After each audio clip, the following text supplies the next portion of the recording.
Hi, I'm Dr. Anxiety, and I have really been looking forward to watching the trailer of The War of the Rohirrim, mainly because I was really curious about how this film will be looking, what kind of animation it'll have.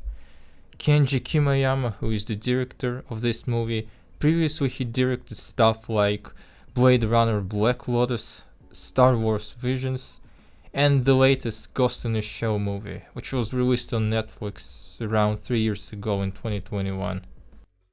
And all these shows have different styles of animation and were made heavily using CGI, so I was fairly cautious about how the War of the Rohirrim would look. However, to my great relief, the studio made the correct decision to stick to a more traditional hand-drawn anime style, without overly relying on CGI, albeit there is a lot of CGI in this trailer and in this movie, of course. This style, the character design, look, generally speaking, pretty good, I would say. However, the animation itself didn't look all that great.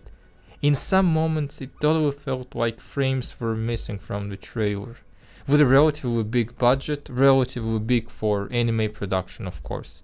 Especially for something that is supposed to have a wide theatrical release, you'd expect the film to look just way better than this. However, there is always hope that the film will have better animation than the trailer. It's just the first trailer. It's just the first trailer after all, and it's too early to make the judgment.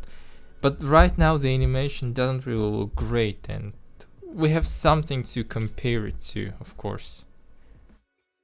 The beginning of the trailer is corny as hell. The trailer just screams in your face. It just shouts on top of its digital lungs, "Remember Peter Jackson, remember the Lord of the Rings trilogy. Yeah, we're connected to them, totally. PG endorsed us. We are the good version of the Lord of the Rings.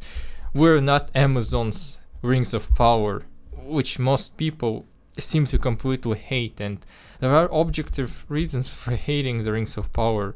It's an extremely poorly written show that fails to do the most basic things with its source material and its budget. The strategy of putting fragments of older movies seems too desperate, in my opinion.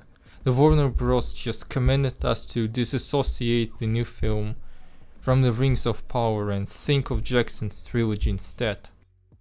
And Marvel, Disney to be more precise, did the same when they put fragments from Avengers movies into a trailer of the Marvels, because the film was heading towards being a complete financial bomb, which, as you know, happened eventually, so that strategy totally did not work. Trailer also uses Howard Shore's iconic soundtrack to literally shower us with extremely cheap feel of nostalgia. I feel like the War of the Rohirrim will not be very successful financially.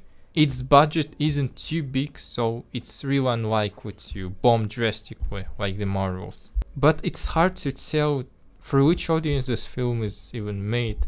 The fans of Jackson's films and Tolkien's books are 30 or older mostly, and they don't really watch anime these days. While younger people who are into anime, they aren't huge fans of The Lord of the Rings and possibly never even watched the films, let aside reading the books. Anime fans after watching the trailer be like, "What the fuck is The Lord of the Rings? Where is the new trailer of Chainsaw Man? I don't know what the fuck is The Lord of the Rings. I'll go and complain on TikTok." Anime was kind of a weird format for this story in the first place. The only thing in the trailer that makes it feel like The Lord of the Rings is music. The rest feels like, how do I say it? The rest feels like some absolutely basic random fantasy anime, which might be a good thing. This is what I thought after watching the trailer. Of course, leave a comment, share your opinion on this trailer, and see ya again.